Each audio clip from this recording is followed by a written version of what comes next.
114th edition of Quotes, Quibble and Question, your weekly leadership development fix from me, Matt the Coaching Guy.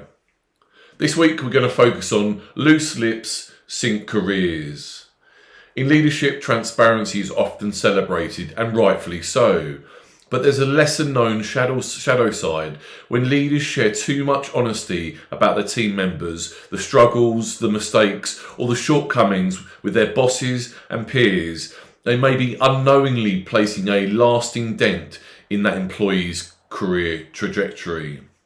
Why? Because whilst a direct line manager forgets a mistake after seeing progress day to day, the broader narrative often lingers in the minds of peers, HR business partners, and senior leaders who only hear sporadic updates. And in crucial moments of calibration discussions, succession planning, talent reviews, promotional cycles, these fragments of negativity tend to rise to the surface. People remember the stories, not the growth. As leaders, our words carry weight. As part of leadership maturity is learning when to share information, how much to share, and how to frame it responsibly. This week we'll explore the power and risk of transparency. So your quotes for this week are: the single biggest problem in communication is the illusion that it has taken place, George Bernard Shaw. Reputation is built in drops and lost in buckets, Kevin Plank. Be careful with your words. Once they are said, they can only be forgiven, not be forgotten, unknown. What you allow is what will continue, Henry Cloud. And your quibble this week is, but I'm only being honest. Many leaders defend oversharing with, I'm just being transparent, or my boss needs to know what's happened. Both statements are true, but yet incomplete. Honesty without intention can become harmful, and transparency without context can distort reality. And sharing an employee's slip without sharing their stride creates a career-defining imbalance. Being honest is good leadership. Being careless with honesty is not. And so here's the pros and cons of discussing team missteps with bosses and peers. The pros are it builds trust with your boss by showing that you have awareness of issues, opens doors for resources or guidance if someone truly needs support, prevents surprises when challenges escalate, and models accountability when framed correctly. But the cons are it freezes a moment in the narrative that follows the employee long after the improvement, creates biased perceptions among leaders who don't witness daily growth, shapes career-limiting labels, e.g. not ready, struggling or inconsistent, and discourages psychological safety if a team member feels exposed or misrepresented.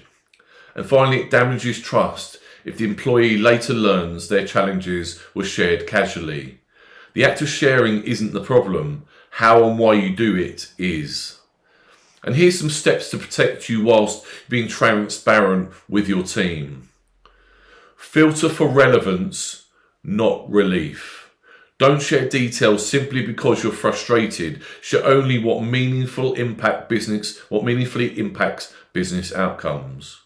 Frame challenges inside a growth narrative. Always pair what happened, what has improved, what support you've provided, and what you expect next.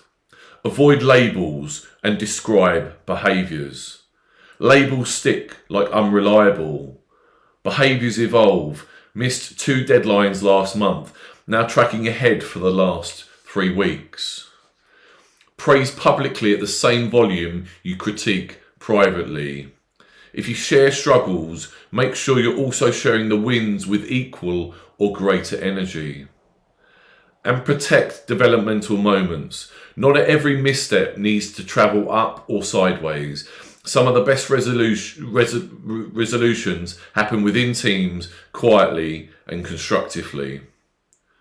There is also a responsibility on the listener, those who receive the information about the employee, to remain objective and non-judgmental. Instead of accepting a single data point as a definitive truth, they must pause, ask clarifying questions, and seek context. Is it a one-off moment or a reoccurring problem? Is it a skills gap or a system issue or a situational challenge? What support might be needed to help this person succeed? And when leaders approach shared information with curiosity rather than conclusion, they create a fairer, more accurate view of talent and ensure that the careers aren't shaped by incomplete stories. This goes on all day, every day, across all businesses in this country and beyond. I hope that this creates a sense of awareness and a more serious sense of responsibility. If you initially dismiss this as, "I would never do that," carry this for awareness, because everyone does it at some time to a greater or lesser degree. And so your question for this week is, when I speak about my team, am I building their future or unconsciously limiting it? Thanks for listening to the newsletter this week. If you have any subject matter that you'd like to hear more about, do drop me an email at matt@thecoachingguy.co.uk. And if you're thinking about stepping into coaching and want to rise, lead boldly, and live fulfilled with coaching that changes more than just your career, drop me a DM and let's see how we can work together. Have a great week. Bye for now.